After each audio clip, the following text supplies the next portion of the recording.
Bonjour et merci de nous retrouver à cette autre édition du débat sur DIAF TV. Les événements post-électoraux continuent à ce jour de faire l'actualité au Cameroun et à Paris, à Douala, ce jour encore, on notait de nombreuses manifestations pour, de ce qui nous est retourné aujourd'hui, contester le hold-up électoral du RDPC. Pour décrypter et commenter cette actualité, trois invités sur le plateau de DIAF TV. À ma gauche, pour une première, Joël Didier Ngo, vous êtes le président, si j'ai bien compris, du comité de libération des prisonniers politiques. Pas camerounais, parce qu'on a commencé avec la matrice camerounaise, mais après on s'est étendu, parce que la problématique est africaine et au-delà. On ne traite pas simplement des Camerounais. Les Camerounais pensent que c'est seulement des Camerounais, mais on ne traite pas que des Camerounais. Merci pour la précision. Et vous êtes par ailleurs chroniqueur chez notre confrère JMTV+. Merci d'avoir accepté notre invitation. Merci. D'accord. En face de lui, on ne présente plus Léonard Paul Ngoué, voilà, consultant en communication. Et à côté de lui, on ne présente plus non plus Abdelaziz Mondé. Bonjour. Bonjour. Alors, sans plus tarder, on va entrer dans l'actualité camerounaise aujourd'hui. Près de 20 personnes détenues encore à 7 heures du côté de la police judiciaire de Douala. Des personnes qui manifestaient donc pour dire leur nom à ce qu'on appelle aujourd'hui le hold-up du RDPC. Ces personnes ont été donc interpellées par la police camerounaise pendant ces manifestations. Très honnêtement, est-ce qu'il s'agit là d'une action régalienne pour faire régner l'ordre ou alors simplement un abus de pouvoir qui choisit d'autoriser quand ça l'arrange les manifestations au Cameroun? Je vais commencer par vous, Abdelaziz Mondé. Oui, alors il y a quelques jours, il y a des Camerounais à Fumban, des Camerounais à Tiko, des Camerounais à Douala même, qui ont organisé à la fois des marches, des réjouissances, des sit-ins, devant la résidence d'un ministre à Yaoundé, des femmes, sans que ça ne suscite le moindre intérêt des forces de l'ordre au Cameroun, puisqu'il parle des forces de l'ordre. J'ai à l'esprit un ouvrage d'Omar Odiamiaya, qui est général de gendarmerie, et qui avait écrit justement sur la question du maintien de l'ordre et de son éthique. Comment ça se fait que dans un pays, on manifeste, donc, parce que le droit de manifester est encadré, c'est un droit constitutionnel, il est aussi encadré par ce qu'on appelle les lois de 90 sur les libertés, et que selon l'effigie ou selon le pagne, la couleur du pagne que vous arborez, eh bien vous avez la police judiciaire, vous avez le bataillon d'intervention rapide, vous avez une escouade de gendarmes et vous avez des forces paramilitaires qui viennent selon que vous avez la tenue du RDPC de Paul Biya, celle de Moïse Kamto, de Cabral Libby ou que sais-je encore. Voilà le problème fondamental. Maître Ndoki et tous les militants du MRC qui ont été violentés, arrêtés pour certains, André Blaise et Sama, sont victimes de cela, de ce 2 poids 2 mesures. À Fumban, dans la cour, c'est privé, dans la cour du roi des Bamoun, on peut sauter de joie à l'annonce des résultats, et à l'extérieur, organiser une marche spontanée qui part de la cour royale jusqu'à la préfecture sans que le moindre policier ne trouve à redire, sans qu'on ne se demande si la manifestation a été déclarée. Mais pour l'opposition, et c'est systématique, je rappelle qu'il y a eu une réunion du MRC, d'un collectif de partis politiques au siège du MRC qui avait été interdit par un sous-préfet, avec Kawala entre autres et Maurice Kamto qui devait tenir une réunion, et on a vu le camion anti-émeute débarquer pour gazer littéralement les cadres de ce parti. Et voilà la réalité camerounaise, sans biais, sans phare, sans fioriture. Alors, Léonard, c'est quoi? C'est un État policier qui est en train de se déployer au Cameroun?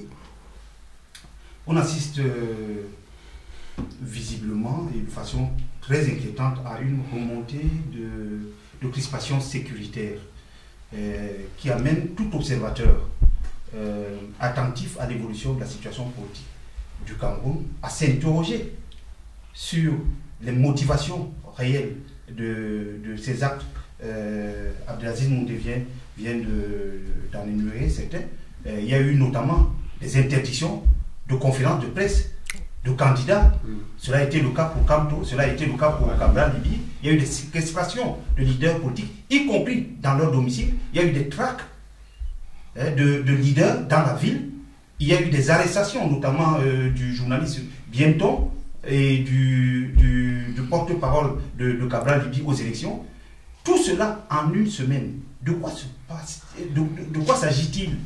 On a affaire à un régime qui s'est octroyé une victoire à plus de 110%, qui doit donc être sûr d'avoir l'onction populaire pour pouvoir conduire la politique du Cameroun et apporter la paix. Parce que ce n'est pas à Yaoundé ni à Douala, autour des manifestations de l'opposition, que la paix civile est compromise au Cameroun. Il y a encore la situation que l'on connaît au nord-ouest, au sud-ouest et à l'extrême nord. On se serait attendu à ce que, faute de ce vote auto-octroyé par le régime, n'est-ce pas, qu'il déploie les voies et moyens pour ramener la paix au Cameroun, mais que non. On assiste à un embrasement général du Cameroun aujourd'hui, que ce soit à Douala ou à Yaoundé. Je dis, on est dans une situation qui doit amener tout observateur, quel que soit son camp, à se demander vers quoi ce régime veut nous conduire. Voudrait-on que ce qui se passe déjà dans le nord-ouest et le sud-ouest, qui était déjà depuis plus de 10 ans dans l'indifférence totale, dans toute la partie septentrionale du Cameroun, s'étende maintenant au Cameroun tout entier? Que se passe-t-il exactement? Est-on en train de préparer la succession de Biya dans des officines et on voudrait écarter tous les Camerounais, et c'est pour cela qu'on veut mettre en bastille tous ceux qui veulent élever la voix pour empêcher de tourner en rond? J'ai dit, nous allons jeter un coup d'œil là-dessus. Nous devons essayer en tant que citoyens, pas en tant que partisans forcément, mais les partisans sont au premier plan et ils ont tout à fait le droit de le faire. Le Cameroun, aujourd'hui, est placé sous le statut du multipartisme. En attendant que la démocratie vienne, les partis politiques concourent à l'expression du suffrage universel, dit la Constitution. Donc, il n'y a pas de raison qu'on empêche des leaders qui viennent de compétir dans le cadre de l'élection présidentielle, qui ont drainé derrière eux des centaines de milliers, des millions même de citoyens. Pourquoi veut-on les empêcher de s'exprimer, de parler à la presse? De quoi a-t-on peur? Je dis, c'est une situation inquiétante aujourd'hui. Merci. Alors, Joël Didier Ngo, vous qui êtes donc très souvent interpellé lors de ces événements-là, qui ont pour conséquence en général l'emprisonnement ou la détention, parfois illégale, on va dire, des personnes impliquées dans des activités politiques, vous aurez donc là du pain sur la planche. Quel commentaire faites-vous de ces événements? Du pain sur la planche, il faut se dire que ce sont des situations qu'on ne souhaite pas. Parce que ce sont quand même des vies humaines, des hommes, des femmes, des enfants ou des pères ou des mères pour Madame Gauthier, dont on ne souhaite pas. Parce que les gens ont souvent l'impression qu'on agit juste en réaction. Nous sommes tous ici des Camerounais, on n'aime pas voir notre pays donner une image de lui qui soit une image dégradée, dégradante. Et cette situation-là, c'est une situation dont on a été averti, pour tout vous dire, ceux qui vont sur nos sites. On avait déjà fait l'alerte, la première alerte, le 14 novembre. Parce qu'on a eu une source anonyme qui nous annonçait ce qui arrive. Le 14 octobre, qui nous annonçait déjà ce qui arrive là. Et jusqu'au bout, on se disait, on n'espère pas qu'ils iront jusque-là.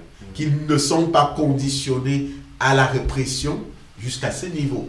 Parce que, vous venez de le dire, on a eu une élection, une campagne électorale formidable. On ne s'y attendait même pas à ce qu'elle soit aussi dans un engouement populaire, dans un débat d'idées. Une grande première. Une grande première pluraliste. Comment se fait-il donc qu'au moment où on proclame l'élection, avec un candidat qui est élu de manière triomphante et avec un score à la soviétique, le premier réflexe, c'est de rentrer dans une escalade répressive. C'est ça qu'on ne comprend pas. Et l'escalade répressive ne s'arrête pas simplement au mot du ministre de l'Intérieur, parce que les gens pensent que ça s'arrête au mot du ministre de l'Intérieur. Il faut savoir que des proches de Maurice Kamto depuis presque la veille de l'élection, de Paul-Éric Kingé, pour citer Paul-Éric Kingé. Qu'on n'entend plus parce que Paul-Éric Kingé, Albert Zonga sont en permanence, quand ils n'ont pas des policiers postés devant leur domicile. Paul-Éric Kingé, lui, il a eu des policiers qui sont rentrés chez lui il y a 2 jours ou 3 jours. Donc, des cas comme ça, des gens qui disparaissent parce qu'ils ne veulent pas, c'est humain, ils ne veulent pas être pris. Mais on assiste à quelque chose qui nous ramène à 30 ans ou 40 ans. C'est ça qui est terrible. Il y a une telle régression dans la gestion des libertés au Cameroun qu'on se dit, une liberté fondamentale comme le droit à la manifestation. Qu'est-ce qu'elle a? Des gens qui contestent, qui ont le droit de dire, nous ne sommes pas... Il y a eu un débat au Conseil constitutionnel. À l'issue de ce débat au Conseil constitutionnel, quand bien même le Conseil constitutionnel a donné le verdict final en disant, en proclamant le président sortant réélu, il y a quand même une logique qui veut que, jusqu'au bout, dans tous les autres pays africains, on continue à contester, à dire non, cette élection nous a été violée. Sans raison. Non sans raison. Nous pouvons manifester. Ce sont des manifestations, à ma connaissance, pacifiques. Il n'y a rien de violent là-dedans, y compris lorsqu'on prête souvent des intentions insurrectionnelles à des candidats. Les candidats prennent le temps. Maurice Kamto a pris le temps de formaliser des communiqués où il dit « Je n'appelle pas à l'insurrection populaire ». D'où vient-il donc qu'on arrête à l'appel, il faut dire. On arrête à l'appel systématiquement des gens, parfois dans leur domicile.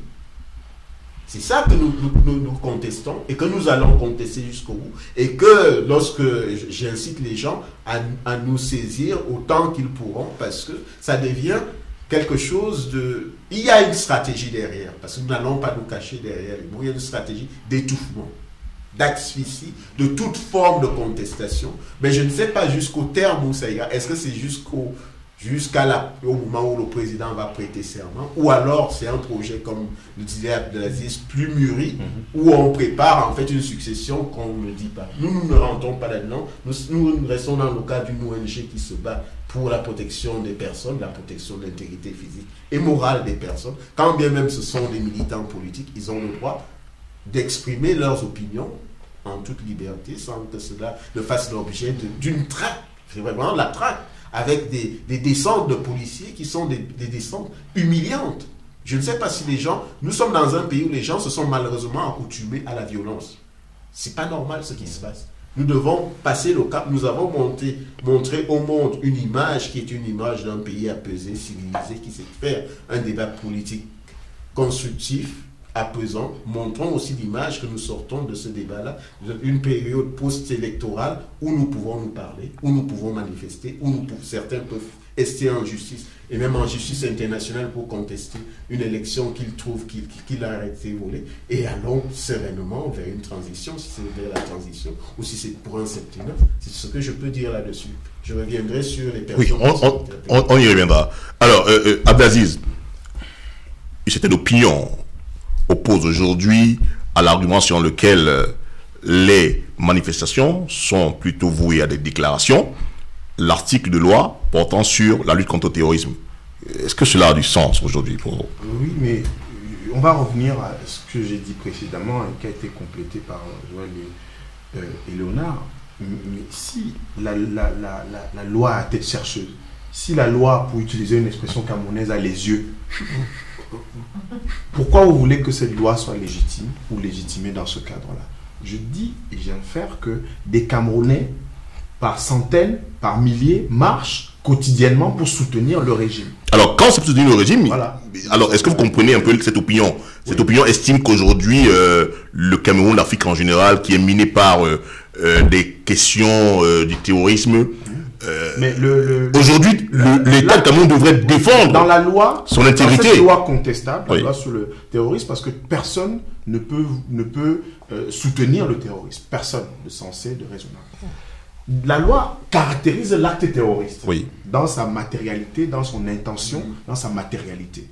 En quoi la Mamie Takumbe, qui a brandi l'arbre de la paix en octobre 2017 à Bamenda, en quoi Maître Michel Ndoki, en quoi André Blaise Essama sur sa moto sont des menaces à la stabilité, à la paix et à l'ordre public quand ils exercent leur droit de manifester. Puisque cette loi est là, on peut la produire et s'appuyer sur la loi. L'acte terroriste est caractérisé et manifeste au sens de la loi. Et dans le cas d'espèce, je constate que dans le programme que j'ai lu, j'ai pris connaissance, comme tous les Camerounais ou tous les destinataires de ce programme de résistance du MRC, du candidat, de l'ex-candidat Kamto, du président du MRC, j'ai pris connaissance d'un certain nombre de communiqués, qu'il s'agisse du parti Univers, 11 millions de citoyens dont le pays potentiel a été Cabral-Libye. Comment ça se fait qu'un candidat à l'élection présidentielle, ayant réuni 2 semaines avant près de 5000 personnes dans un stade à Douala, au stade Sikam, des jeunes qui sont en bouillonnement permanent, on connaît le chaudron et la ville frondeuse qu'est Douala, comment ça se fait que le même candidat, 2 semaines après, qu'on lui interdise d'organiser dans un réduit, c'est-à-dire le siège du Univers, 11 millions à Yaoundé, en Kolnongo, dans ce quartier-là, de Yaoundé populaire, qu'on lui interdise d'organiser une conférence de presse. C'est un 2 poids 2 mesures, et c'est surtout cela. C'est-à-dire que dans notre pays, il y a un vernis d'état de droit. On a vu avec le contentieux électoral, le président Clément Atangana, habillé les ors à la fois de la République et tout ce qui constitue le décorum de la justice, a déjà une idée très précise de la décision qu'il va prendre. On a eu des phrases. Ça fait 2 jours qu'on vous supporte. Est-ce que vous avez déjà entendu, même au plus fort des dictatures dans ce monde, entendu devant un prétoire, un juge ou un président vous dire qu'on supporte des justiciables? Ce n'est pas possible. Je pense qu'à un moment, cette capacité, cette insurrection des consciences au Cameroun doit avoir lieu. Quand on parle d'insurrection des consciences, la dernière fois on discutait avec un certain, on ne parle pas des absents, mais une discussion très intéressante avec Gaston Kelman et d'autres, où on brandit l'expression révolution comme un fétiche au Cameroun. À partir du moment où on vous taxe de révolutionnaire, eh bien vous devenez une sorte de personne à marginaliser, à indexer. Non, les Ivoiriens, les Gambiens, ou les Sénégalais, ou encore les Burkinabés, qui, face à l'illégitimité d'une loi ou d'un processus comme celui de lever la limitation des mandats, avec la société civile et l'opposition, ont décidé que le peuple allait exercer son droit de manifester, sont descendus dans la rue sans rien casser pour réclamer le départ de M. Compaoré. Et ça s'est fait. Est-ce que le Burkina Faso est devenu le pays le plus infréquentable d'Afrique par après? Il me semble que non. Donc pour revenir à la situation du Cameroun, il faudrait qu'on arrête de prendre des prétextes fallacieux pour justifier une logique qui est celle de la conservation du pouvoir au service d'un seul homme et qui hypothèque l'avenir du Cameroun.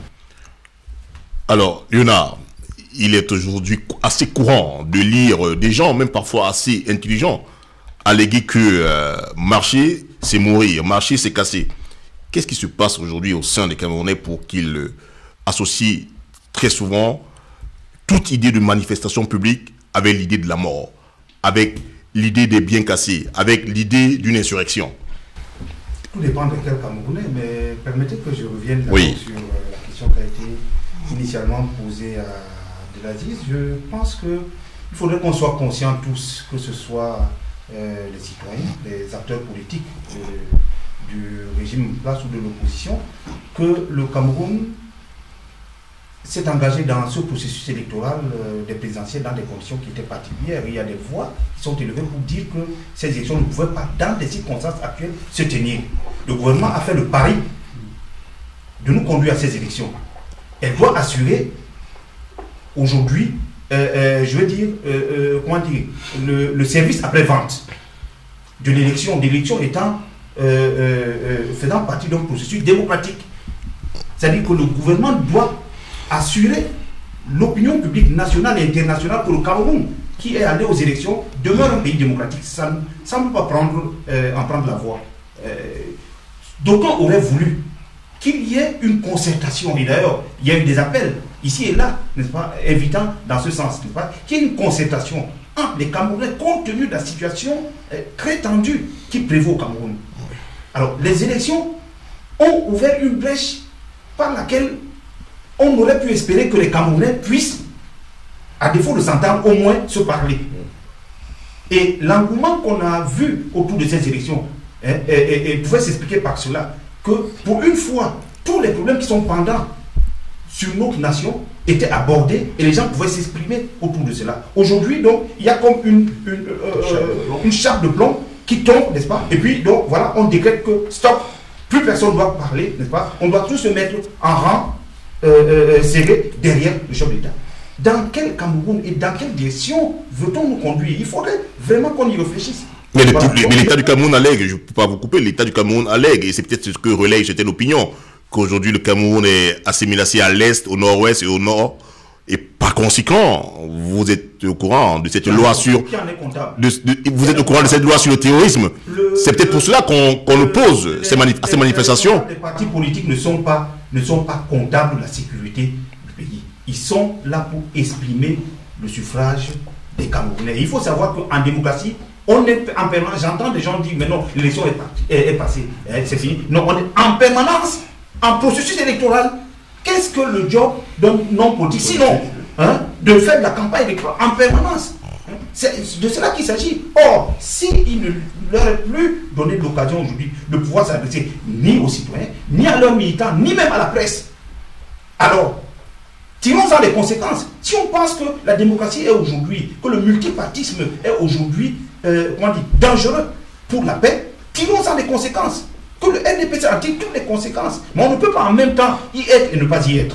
On ne peut pas en même temps être en multipartisme et ne pas permettre le fonctionnement normal, n'est-ce pas, d'une société multipartisane. Il y a des Camerounais aujourd'hui qui ont exprimé différentes opinions.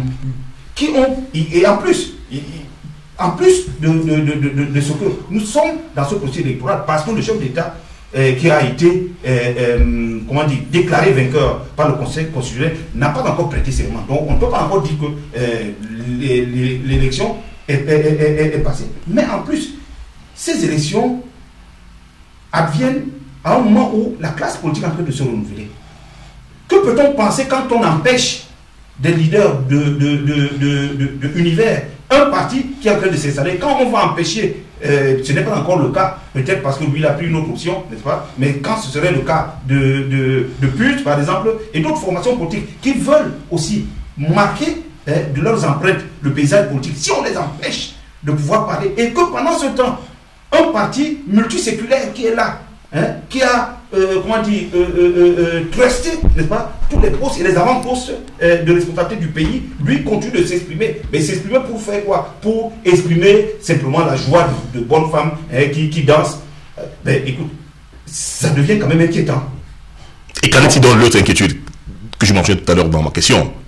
La question qui était celle de savoir quel commentaire vous faites de cette idée qui aujourd'hui est répandue au sein de cette opinion camerounaise.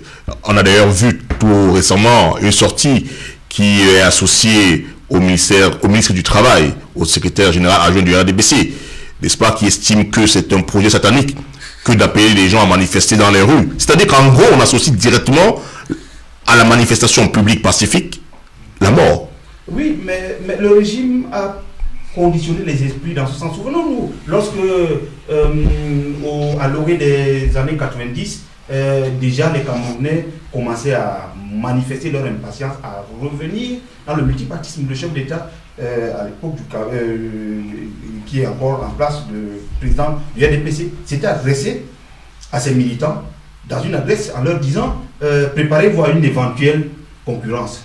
Bon, c'est-on vite compris que, bon voilà, il annonçait on est dans les années 90 là. Oui. Voilà, du multipartisme. Non, mais en réalité, quand on regarde, son projet est de faire en sorte que la concurrence pour le RDPC demeure au stade de l'éventualité.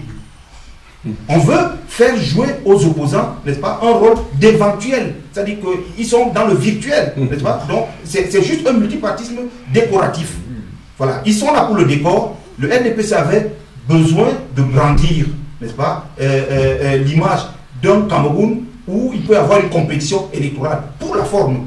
Et pour eux, cela étant maintenant acquis, acté, n'est-ce pas, il faut qu'on revienne à des choses normales. La situation normale pour eux, c'est que plus personne ne doit parler, aucune tête ne doit dépasser, tout le monde dans le rang, et on se tient, n'est-ce pas, ou bien simplement il faut, comme notre regretté Foni François dit simplement il faut les supporter, n'est-ce pas? Voilà, c'est ça qu'on attend quand on regarde aujourd'hui. On a vu comment ces gens étaient embarrassés dans les débats parce qu'ils n'ont pas été préparés même au sein de leur formation politique à un débat contradictoire.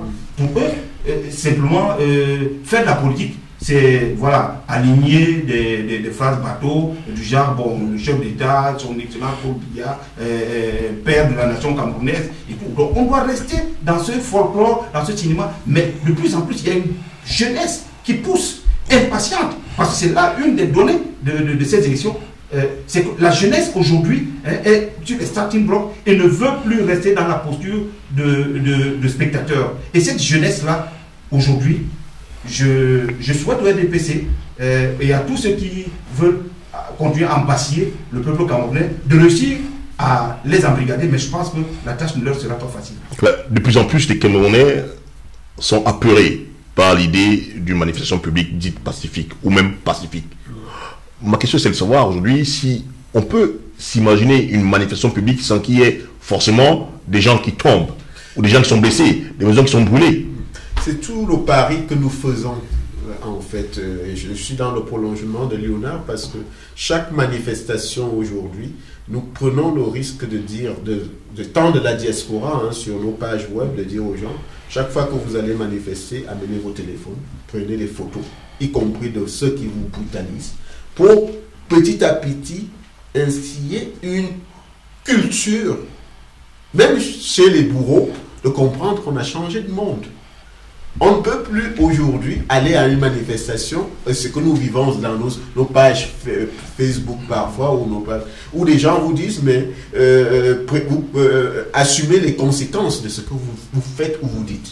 Ça veut dire quoi? Ça veut dire il pourrait tout vous arriver, y compris la mort. Ça veut dire que l'extrême longévité d'un pouvoir a sécrété une culture du crime, a formaté une culture du crime, la tolérance, et a même banalisé le crime. C'est ça que nous vivons. Et quand on veut, ce qu'on voit aujourd'hui, qui sont encore des intimidations, mais qui peuvent aller très loin. Parce que quand on arrête une avocate comme ce qu'on a vu tout à l'heure, brutalisée dans les photos qu'on a vu Maître Ndoki, on lui fait comprendre aux autres, on leur fait comprendre, vous voyez ce qui peut vous arriver. Et c'est pire encore, parce qu'on veut nous faire comprendre, et c'est là où je suis dans le prolongement de Léonard, c'est qu'ils ont du mal à comprendre qu'aujourd'hui, y compris dans des États comme la France, où souvent, quand il y a une élection, le perdant acte. On ne peut pas demander, dans le contexte de l'élection au Cameroun, que les perdants pourront acter comme ça ce qui s'est passé, alors que tous les observateurs sont unanimes, prenons les uns après les autres, y compris l'Église catholique, que cette élection a au moins eu des zones d'irrégularité. Ok, on va y arriver. Pour les sujets, les pieds nickelés de Transparence Internationale. Abdelaziz, on a bien compris qu'aujourd'hui au Cameroun, il y a une instauration d'un fonctionnement qui doit sévir en faisant peur aux citoyens camerounais. Est-ce qu'il y a une chance aujourd'hui d'obtenir encore une méthode qui permette aux Camerounais de réaliser que la manifestation publique est un droit? Hommage à Iboussi Boulaga, Fabien, qui est l'un des plus grands philosophes que l'Afrique ait produit, qui est parti il y a quelques jours, et qui en 96, dans les colonnes du Messager, avait parlé des esprits formalisés. Il analysait, en janvier 96, la constitution du 18 janvier 96, et il se demandait comment dans un pays, et Léonard tout à l'heure évoquait ce discours de 90, de l'éventuelle concurrence, comment dans un pays, on peut systématiquement entériner, valider et banaliser l'absolutisme, le césarisme qui transparaissait dans la lettre de la Constitution, mieux dans son esprit. Je pense qu'il y a ce ruissellement dans la société camerounaise du pouvoir d'un seul, du pouvoir au service d'un seul. Parce que par quelques bouts qu'on prendra notre analyse, peut-être qu'elle est circonstancielle liée à ce qui s'est passé à Douala, mais vous allez reprendre un certain nombre de faits qui sont liés à la répression systémique dans ce régime-là. J'observe quand même que des leaders de l'opposition au Cameroun dans les années 90 ont été bastonnés dans ce qu'on a appelé la fessée nationale. Des hommes d'affaires également. D'ailleurs, c'est devenu quelque chose de normal, dont on rit allègrement. Et c'est à un tel point que nous, on essaye d'animer le débat public de différentes manières. Et il y a toujours une ou deux personnes pour venir vous dire tu ne viendras plus au Cameroun. On vous attend ici. Des gens qui, a priori, sont des gens épris de liberté, qui veulent que le Cameroun progresse. Donc, cette intériorisation, Hannah Arendt aurait pu le dire mieux que moi, celle qui a analysé les régimes totalitaires avec beaucoup de finesse, Solzhenitsyn dans l'archipel du Goulag aussi, des gens qui nous ont montré comment la façade d'un régime peut être présentée de manière absolument dolosive ou séductrice. On a vu comment, avec ce contentieux électoral, moi j'ai pour avoir écouté Issa Tiroma hier, qui reprochait, Issa Tiroma a confondu de roi, il est PCA de la CRTV, pas de RFI. D'ailleurs, il aurait été PCA de RFI qu'il y a une séparation dans ce pays entre les fonctions éditoriales et les fonctions managériales. Un PCA d'un média n'a pas à demander à un journaliste d'interviewer Monseigneur Cléda ou non. Qu'il s'agisse de la CRTV ou d'une autre instance, d'un autre média au Cameroun, on a cette expression au Cameroun qu'on appelle la tutelle.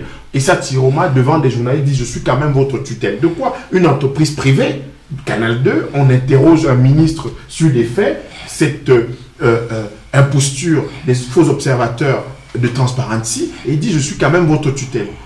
C'est implicitement le bâton qu'il montre, c'est une épée au-dessus de la tête des journalistes. Donc en fait, c'est cette question systémique qu'il faut interroger au Cameroun. La classe politique est en train de se renouveler. Heureux que Maître Ndoki, Cabral Libi, Matomba et d'autres, ce sont des jeunes pousses. C'est ce qui va se faire demain. C'est le Cameroun qui est déjà en train de se projeter. Et ce Cameroun-là, si la démocratie camerounaise reste, pour terminer sur cette séquence-là, reste une démocratie de représentation d'élection, c'est-à-dire que on considère que tout va bien au Cameroun parce qu'on a fait une élection. Le RDPC a eu 150 ou 148 députés à l'Assemblée. Le SDF en a une quarantaine et les autres. Voilà la démocratie camerounaise. On a fait une présidentielle qui s'est déroulée dans des conditions acceptables. Il y a eu un contentieux électoral. Les institutions ont fonctionné. Voilà à quoi on est réduit. C'est quelque chose d'absolument étroit. La démocratie aujourd'hui, moderne, elle a différentes variables. C'est-à-dire que sur la question des libertés, sur la question de la citoyenneté, il faut la refonder. L'élection actuelle, l'élection dernière a montré que la citoyenneté est en crise au Cameroun. L'élection dernière a montré que la question de la mobilisation électorale, la participation politique et électorale, il y a quelque chose de fin à analyser. Comment ça se fait qu'il y a un engouement sur les réseaux sociaux, dans les médias et dans les meetings, et que les gens n'aillent pas voter? 3 542 000 Camerounais qui sont allés voter sur 6 millions et demi. Voilà, peut-être que... On va y arriver. C'est très important. Tout à fait, on va y arriver. Alors, Léonard, moi je vais vous poser une autre question. Donc, comme à Douala, à Paris, ce jour, de nombreuses personnes se sont déplacées vers le parvis des droits de l'homme sur le Trocadéro pour donc dénoncer ce qu'ils appellent le hold-up du RDPC. Est-ce que, selon vous, cette mobilisation pourrait avoir un impact réel sur les agissements du parti État RDPC au Cameroun? Oui, je pense absolument. Sinon, il n'y aurait pas cette mobilisation parce qu'en fait, la manifestation de Paris était en synchronisation avec ce qui devait se passer au Cameroun. Et c'est cela qui inquiète. Parce qu'en fait, qu'est-ce qui est en jeu? Il faut bien qu'on se comprenne. Aujourd'hui, ce régime qui a présidé aux destinées des Camerounais depuis au moins 1956, c'est-à-dire depuis le premier gouvernement de André-Marie Milla, n'est-ce pas, et qui s'est renouvelé chaque fois comme Sisyphe, n'est-ce pas, en résultant de ses propres cendres, jusqu'à ce jour, ce gouvernement arrive aujourd'hui au bout d'un processus. Je ne vous fais pas remarquer que durant cette campagne, le RDPC n'a même pas cru devoir faire une promesse. La dernière fois, on avait parlé de grandes ambitions, grandes réalisations. Aujourd'hui, c'est un grand néant. On a promis le grand néant qui s'appelle donc la force de l'expérience. Voilà. Donc, il n'y a pas de promesse. Simplement parce qu'ils ont promis tout, le contraire de tout, n'est-ce pas? Et l'antinomie de tout, sans rien réaliser. Alors, qu'est-ce qui est en jeu? Ce gouvernement, aujourd'hui, arrive au bout.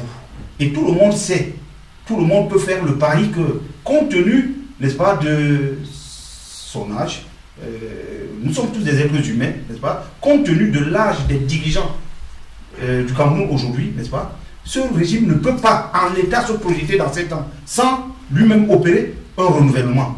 Ces élections qui sont tenues devaient organiser la transition politique au Cameroun. Alors, le pari était que cette transition se passe de manière démocratique et populaire. Certains caciques du régime ont fait une OPA, n'est-ce pas, sur cette transition et décident aujourd'hui, n'est-ce pas, de l'organiser au sein du Sérail. Je ne sais pas s'il y a un consensus entre eux, mais c'est vers cela qu'on veut se diriger. Alors je dis que la poussée populaire à laquelle on assiste aujourd'hui, si elle s'inscrit dans la durée, et si elle monte en puissance, peut changer la donne.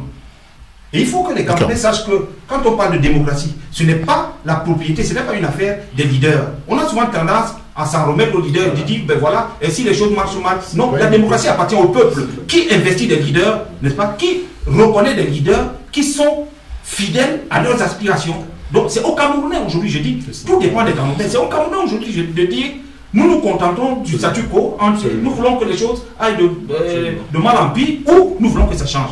C'est les Camerounais seuls qui en décideront. Mais je peux être un peu optimiste en me disant, tel que nous sommes partis avec les maladresses qui se multiplient, j'ai l'impression que le régime lui-même va favoriser la tâche aux Camerounais qui veulent se mobiliser. Merci. Alors, Jean Didier, c'est les Camerounais qui doivent se mettre en avant de ces manifestations. Vous pensez qu'il y a une lueur d'espoir que celle-ci ait un impact sur le rapport de force qu'impose l'État du Cameroun à ses citoyens? Oui, il y a, avant même d'aborder, je reprends par rapport à la manifestation de cet après-midi à Paris. Oui. Abdelaziz est un familier de l'organisation des manifestations des Camerounais à Paris, notamment, et des Africains. C'est la première fois que je vois cette mobilisation-là. Et je me dis que si les Camerounais sont sortis, parce que la diaspora camerounaise à Paris est assez symptomatique. Hein. Quand vous avez fait d'autres diasporas, elle est particulière. Donc si elle est sortie comme ça, ça veut dire qu'il y a une forte... Ça va au-delà de ce qu'on avait d'habitude de voir. Et donc, penser que la seule manifestation peut changer, la manifestation est simplement l'expression d'un ressenti. Même ceux qui n'étaient pas là, ont ce ressenti-là, partagent ce ressenti-là. Et c'est en cela que je dis au régime qui lui, n'a que le réflexe de la répression, qu'il est en train peut-être de commettre des bévues de trop, et qu'il ne sente pas le vent qui change. Parce que au-delà de la jeunesse, c'est toutes les générations de Camerounais que j'ai vu cet après-midi qui ne crient pas simplement hold-up électoral. Ils veulent une alternance au Cameroun, une alternance démocratique au Cameroun. Et on a vraiment l'impression aujourd'hui, elle est peut-être erronée, qu'on a deux Camerouns. Un Cameroun du pouvoir, qui instrumentalise, lui, le tribalisme, et tout le reste des Camerounais qui sont dans une seule et même dynamique, qui ne se parlent plus, qui sont dans le renouvellement, et l'envie plus que vraiment chevillée au corps d'une alternance démocratique. C'est cette donne-là qui est là. Et est-ce qu'elle peut changer? Elle pourra évoluer parce que nous évoluons dans des cadres démocratiques. La France est un État démocratique. Lorsque la France, à Paris, lorsque vous réunissez autant de Camerounais, place du Trocadéro, qui marchent jusqu'à l'Assemblée nationale, c'est pas rien. Les gens au Cameroun ont l'air de balayer ça d'un revers de la main. C'est pas rien. Ce sont nos partenaires, nos premiers partenaires, dont on dit fidèles partenaires souvent pour soutenir le régime. Mais ils vont quand même aussi s'interroger au moment où le Caire de Orsay vient de faire une déclaration, un communiqué qui a été controversé.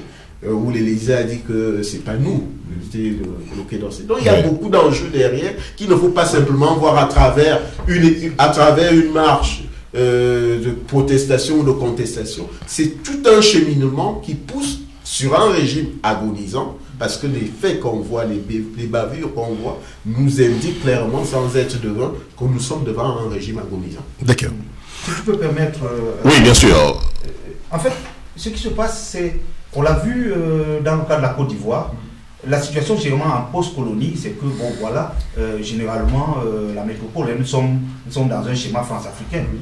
La métropole s'arrange pour que l'opinion publique française, notamment, pour parler d'elle, n'est-ce pas, ne soit pas au courant de ce qui se passe là-bas. Parce que ce qui se passe les engage aussi dans une certaine mesure. Les mobilisations qui se font, notamment à Paris, à Washington, New York, ainsi de suite, viennent mettre du grain dans cette machine, parce que l'opinion publique va devoir, je vous fais remarquer que on a eu un processus électoral dans un pays partenaire de la France, un pays majeur, partenaire de la France en Afrique, au moment où dans les discours officiels en France, n'est-ce pas, on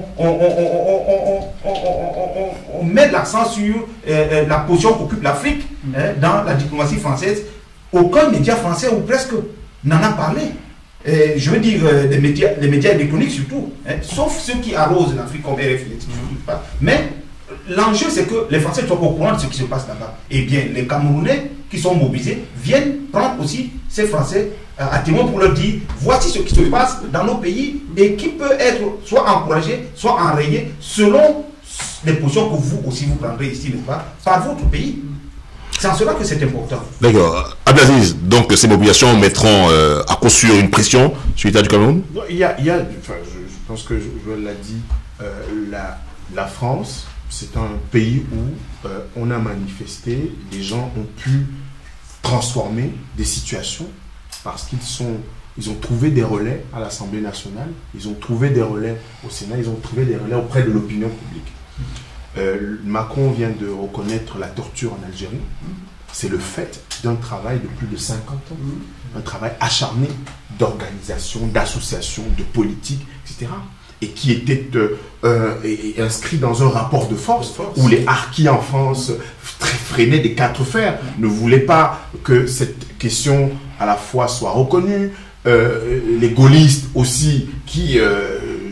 Je rappelle que c'était des gens qui avaient été nostalgiques à la fois de cette Algérie française et puis aussi de la défaite qui avait été celle du régime gaulliste avec les accords d'Évian. Donc je pense qu'il y a en France cette question-là qui est hypothéquée par ce que Léonard appelait justement le lien entre la post-colonie et la métropole. Le Cameroun, fondamentalement, et c'est où, effectivement, il faudrait que, politiquement, on soit encore plus mature. Le Cameroun et la France ont un contentieux historique à solder, de manière très claire.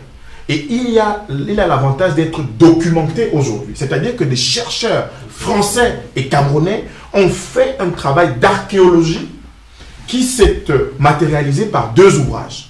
Un ouvrage qui est volumineux, Cameroun aux origines de la guerre cachée, la guerre cachée aux origines de la France-Afrique, et puis un autre, un volume plus moins épais, aux éditions de la Découverte. Et là-dedans, vous avez des éléments qui auraient pu permettre que, de manière structurelle, parce qu'il s'agit de cette bataille-là, imaginez qu'aujourd'hui, les relais puissent être trouvés.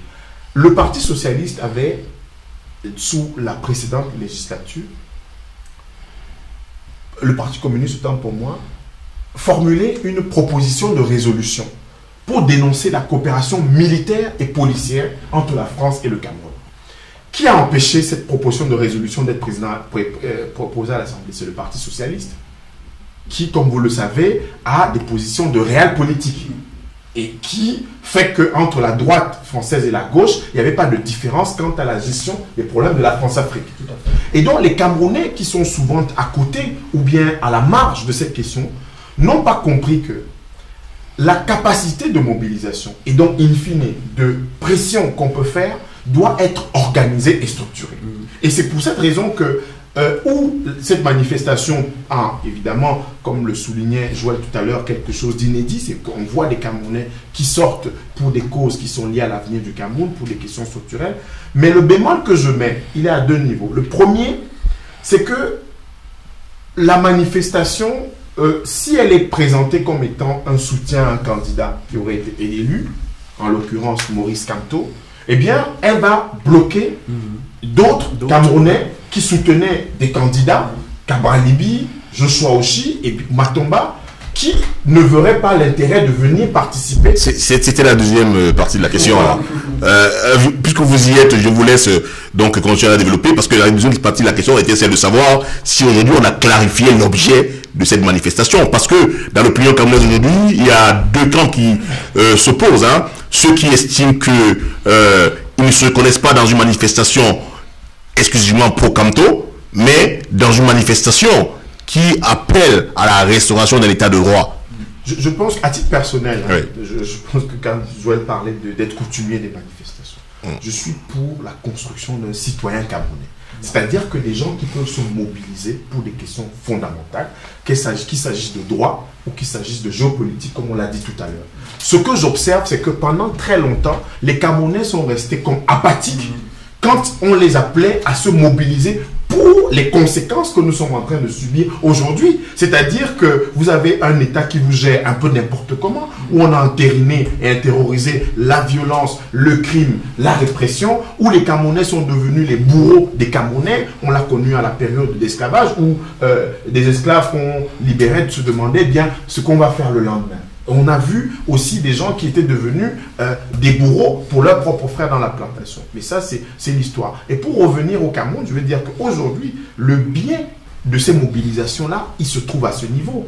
Il se trouve dans l'instrumentalisation du tribalisme dont on a parlé tout à l'heure. C'est quand même en 2018 que j'apprends quelqu'un à la fois de panafricain, de profondément camerounais dans sa transversalité, qu'on me dise des gens qui sont apparemment autour de leur tête qu'un Bamileke ne peut pas être président de la République au Cameroun. Et ça, les gens l'entretiennent de manière absolument rationnelle en vous disant, en le formulant. Donc imaginez que la manifestation soit présentée comme une manifestation pour le président élu, parce que vous lisez ça, le président élu Kamto, ces gens-là, eh bien, ils ne viendront pas. Et on va continuer comme ça à avoir des malentendus systématiques entretenus entre Camerounais, alors même qu'il y a des opportunités, alors même qu'il y a une brèche, alors même qu'il y a une situation qui permettrait que les Camerounais se réunissent enfin autour de questions fondamentales. Celles qui sont liées à l'avenir, à la mise en perspective de son pays. Mais Léonard l'a dit tout à l'heure avec beaucoup de pénétration et admirablement, le dialogue national inclusif, il est où?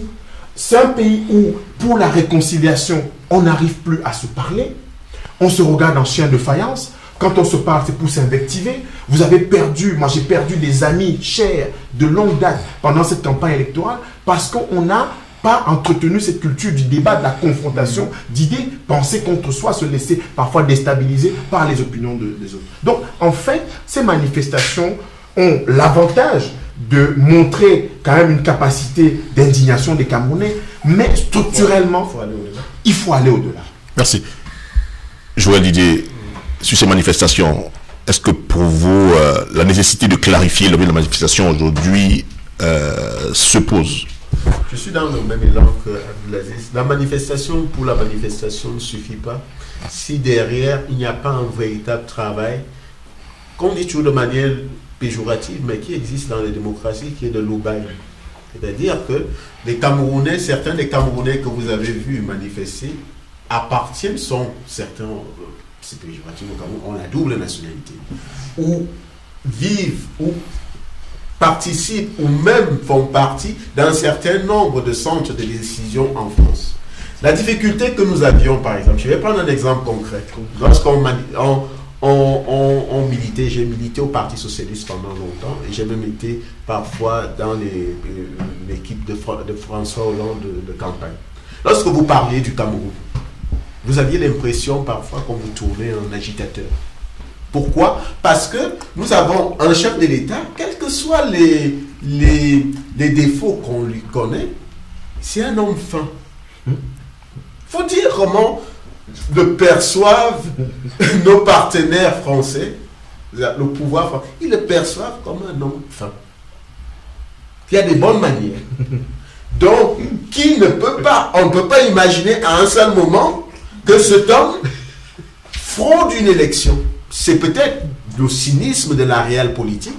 Et donc, quand vous venez dans un... Le Sphinx. Oui, le Sphinx. Lorsque vous allez dans un courant socialiste, moi j'ai fait certains courants, et que vous parlez aux grands camarades, ils vous disent ça.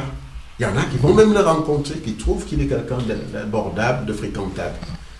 Et vous n'avez pas la matière. La matière, c'est quoi? C'est qu'on a eu la matière cette fois-ci.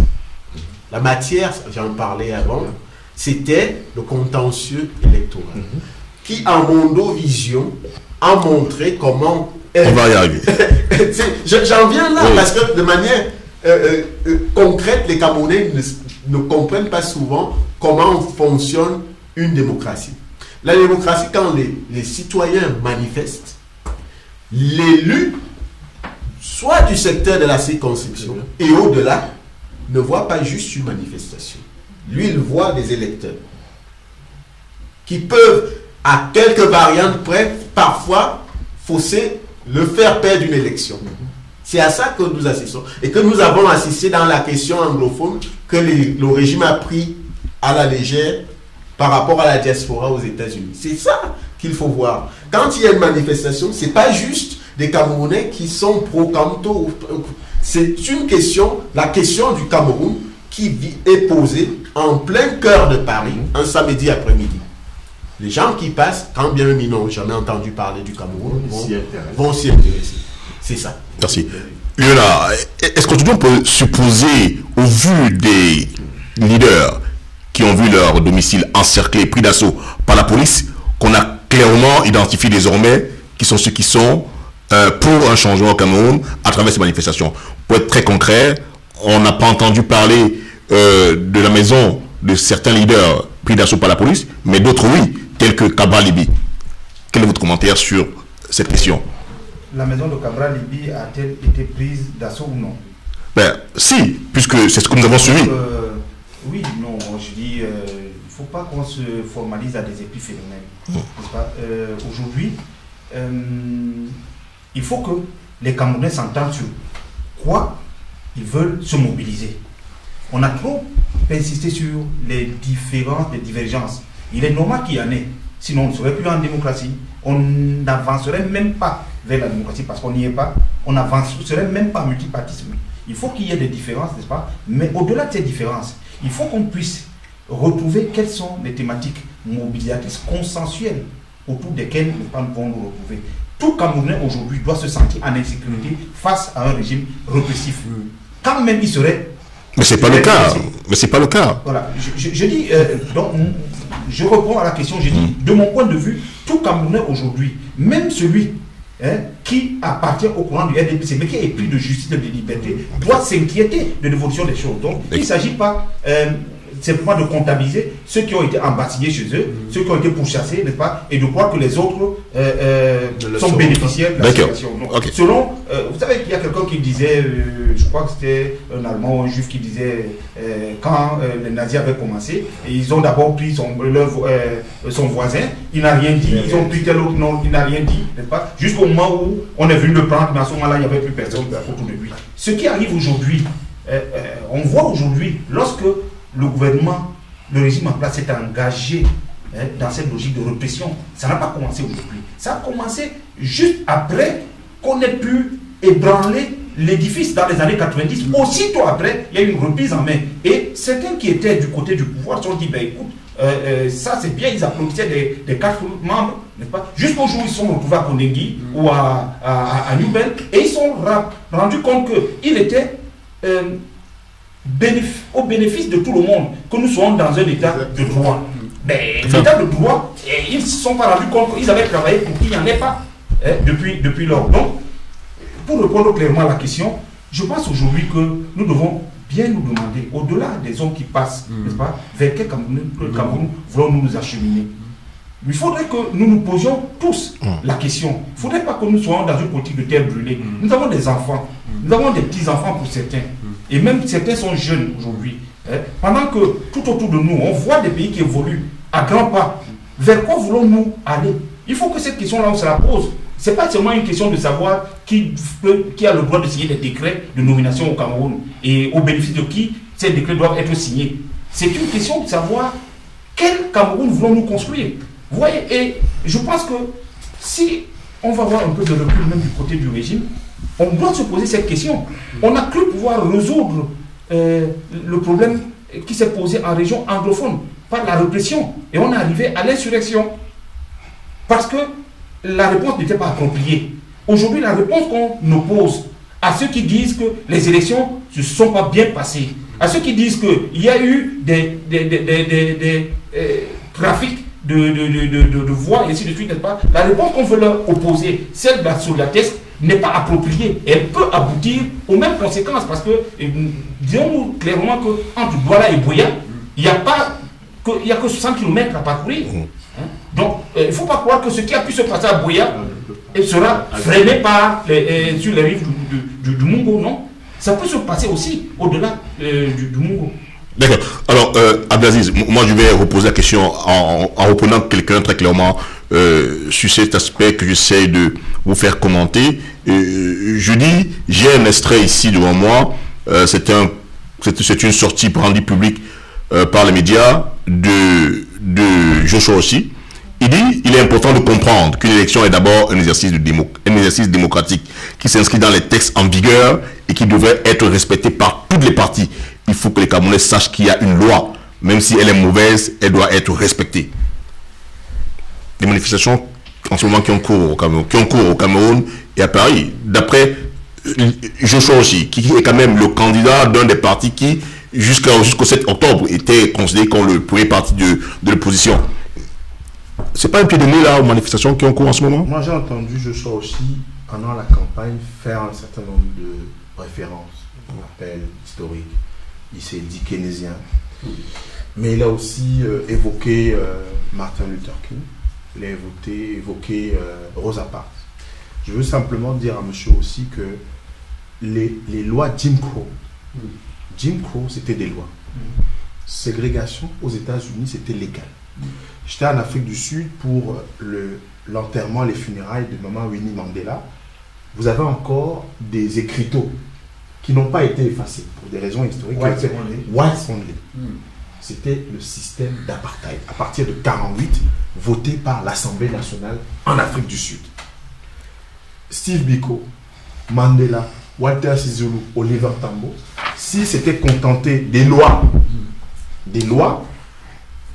le système d'apartheid serait encore en vigueur. Comme aux États-Unis, il y a des nostalgiques du général Lee, des suprémacistes. Donc en fait, monsieur Oshi est vraiment, je sais gré à Léonard de ce qu'il a dit. Aujourd'hui, il y a au Cameroun un besoin que les forces politiques se rassemblent autour de dénominateurs communs. Il n'est plus normal que l'opposition camerounaise continue à entretenir ces guéguerres, ces petites batailles picocolines, ces choses qui empêchent véritablement le peuple de croire et d'avoir de l'espoir.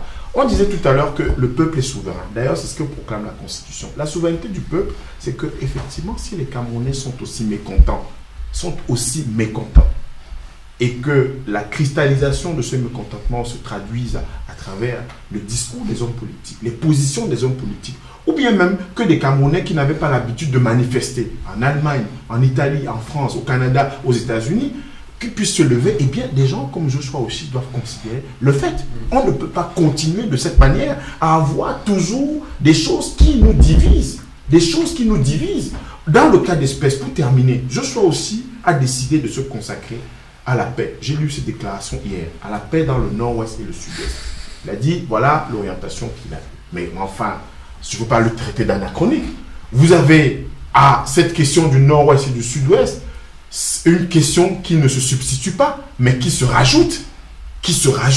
C'est-à-dire que vous avez des Camerounais qui ont une soif de vérité, une soif de justice, et qui est l'enfermement d'une situation d'instabilité. Donc on ne peut pas comme ça aujourd'hui faire semblant, se cacher ou se voiler derrière des lois des lois dont on connaît à la fois le côté pernicieux. Et pour parler de loi, M. Oshike, député à l'Assemblée nationale, ils ont voté une loi sur la déclaration des biens. Elle est de 2014. Où est la déclaration des biens s'il faut parler de respect de la loi au Cameroun? Et on peut faire le florilège de ces lois qui sont là, qu'on ne respecte pas. Donc on ne peut pas opposer à ceux qui veulent se lever contre une escroquerie, contre des entorses et des impostures. On ne peut pas leur opposer systématiquement la loi dans notre pays. Je veux le dire toujours pour... Je rebondis là-dessus. Voilà. Il faut juste dire à Joshua aussi que, y compris dans les vieilles et grandes démocraties, on conçoit que des citoyens puissent contester quand on considère que la loi est injuste. Sinon, on n'avance pas. Et cette posture de Joshua aussi est un peu contradictoire parce que il est social-démocrate, il est progressiste. C'est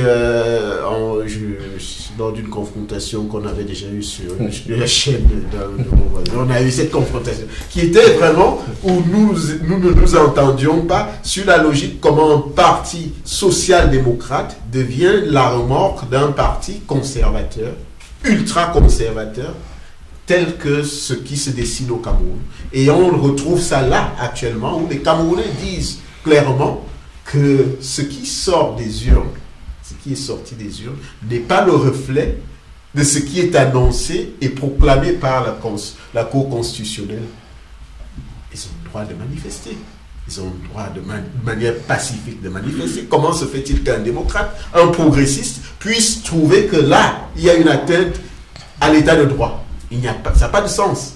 Et je dirais même plus loin, parce que je reviens sur quelque chose que vous avez abordé avant, qui était sur le fait que finalement, l'homme camerounais, il y a un avantage, il y a un élément positif qui ressort de cette élection, c'est qu'on se rend compte que le Camerounais a peut-être intériorisé enfin que l'injustice, l'arbitraire, nous sommes tous à des degrés divers.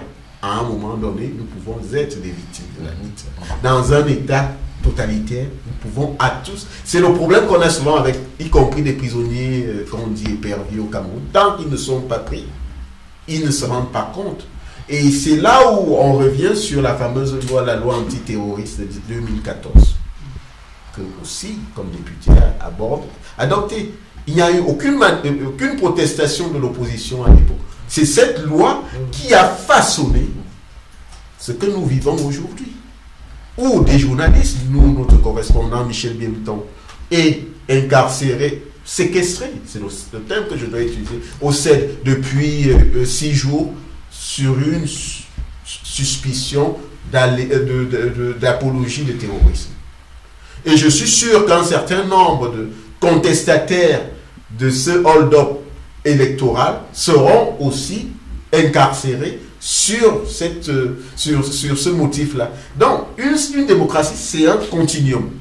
On ne peut pas, du jour au lendemain, dire stop, on met le coup près parce qu'un conseil constitutionnel, dont tout le monde sait qu'il est inféodé au pouvoir en place, a décidé que c'est comme ça. Non, c'est un continuum. Quand un citoyen, les citoyens, décident et supposent ou estiment à une écrasante majorité de foule entière, même si vous les comprimez, que telle décision ou telle loi est injuste, au moins quand on est un acteur politique, un acteur de la société civile, un acteur public, c'est-à-dire j'accompagne le mouvement et nous essayons d'en sortir par le haut, parce que c'est la démocratie qui gagne. C'est l'État qui gagne. Lola, je note que à côté de Joshua aussi, Espoir Matomba, Ndjifor ont tous reconnu la victoire du candidat sortant, le président Paul Biya. Est-ce qu'on est finalement avec ceux-là dans une démarche claire de républicains et pas avec le groupe de Kamto Kabralibi qui continue à faire fronde? Non, mais on prend acte, si l'on dit, on prend acte de ce que c'est là leur position. Maintenant, sur la manière dont les élections se sont passées, est-ce qu'ils disent que les élections sont bien passées? C'est ça le problème. est-ce qu'ils disent que l'expression démocratique populaire des Camerounais... Ils sont très clairs. La loi est la loi. Elle peut être mauvaise, mais c'est la loi en République, il faut la respecter. Alors, donc, je dis sur ça, il faut qu'on a très souvent tendance à s'abriter derrière un juridisme de circonstances, oui, pas, pour éviter d'aborder des questions de fond. On sait que c'est un principe, hein, le social prime, hein, sur le politique et le politique prime sur le juridique. Alors, parce que les lois dont on parle, c'est l'expression, n'est-ce pas, de ce que pense le peuple. Ils sont supposés être l'expression de ce que pense le peuple. Et le peuple est supposé, à un moment donné, dire je pense autrement. Et donc que cela soit aussi formalisé dans les lois. C'est pour cela qu'on ne peut pas brandir les lois en permanence au peuple pour leur dire vous n'avez pas le droit de vous exprimer. Parce que c'est en s'exprimant que le peuple peut dire voilà comment nous voulons que nous soyons gouvernés, n'est-ce pas, à travers les lois qui sont promulguées. Le problème est fondamental. Donc, quoi a-t-on peur? De qui a-t-on peur? On a permis à certains de s'exprimer. Ça veut dire que sur une question, il n'y a pas qu'une seule expression possible. Certains peuvent dire oui, voilà, c'est la loi. Hein? Et d'autres peuvent dire non. La loi même n'a pas été respectée. Et maintenant, c'est au Camerounais d'en juger. Est-ce qu'on laisse ce soin, ce choix au Camerounais de juger? Non. Et permettez quand même que je revienne sur une question tout à l'heure. Là, elle est purement idéologique, qui a été soulevée à travers la réponse de Joël. Sur la position des socialistes vis-à-vis du Cameroun. Parce qu'on a souvent oublié que l'Union des populations du Cameroun a été dissoute. N'est-ce pas? À l'instigation des socialistes français. Ramadier était encarté au Parti socialiste. Donc, le contentieux dont on parlait, le contentieux historique, ce n'est pas que vis-à-vis des gaullistes. Non. Il y a une entente. Il y a une entente implicite entre les gaullistes et les socialistes, n'est-ce pas, pour continuer d'exploiter le Cameroun comme un butin de guerre.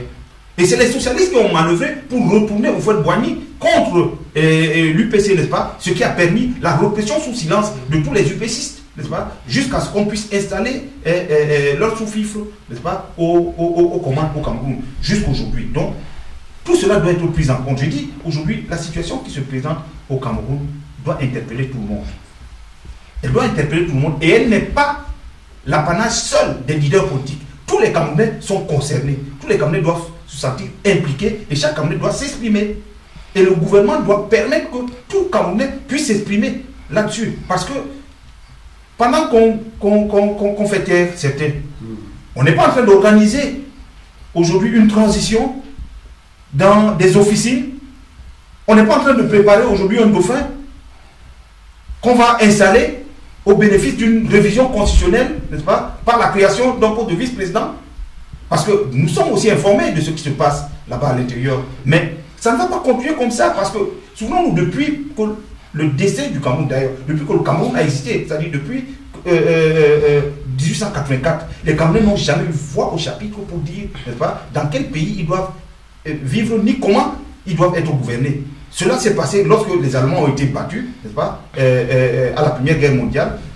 On a décidé quelque part, sans consulter les Camerounais, que dorénavant, le pays va être saucissonné et les deux grands morceaux confiés, l'un à la France, l'autre à l'Angleterre. Et puis, quand l'un et l'autre maintenant ont décidé de partir, ils ont choisi, le Cameroun est l'un des rares pays qui a accédé à ce qu'on peut appeler l'indépendance sans que les dirigeants n'aient été choisis par le peuple. D'accord. Voilà, donc aujourd'hui, celui qui a conduit le Cameroun à l'indépendance, au moment de partir, il est venu en consultation à l'Élysée, et puis il est rentré, il a dit, je m'en vais, je vous laisse Biya. Et Biya semble aujourd'hui sur le point de partir, et il ne faudrait pas que les Camerounais puissent avoir voix au chapitre pour dire, n'est-ce pas, voici comment, dorénavant, nous voulons être gouvernés. Cela ne peut pas se passer comme ça. Ok. Alors, on aborde maintenant une deuxième partie donc, de cette émission. C'est celle qui va se consacrer un tout petit peu à la recrudescence qu'on a pu tous constater sur les réseaux sociaux et entre les Camerounais, notamment une espèce de repli identitaire. Et je voudrais pour cela, ici, avoir votre commentaire et votre perception d'un propos de Moïse Kanto face au Conseil constitutionnel lorsqu'il dit qu'il est Bamiléké et qu'il n'a pas demandé à être Bamiléké C'est un propos qui aujourd'hui, je suppose que vous l'avez également suivi, est perçu de manière très diverse. Je vais commencer par vous, Joël Didier Engo. Quel commentaire vous a inspiré ce propos de Moïse Kamto? Est-ce qu'il avait besoin forcément de formuler ainsi dans ce contexte assez sensible où on est dans un repli identitaire quand même exacerbé?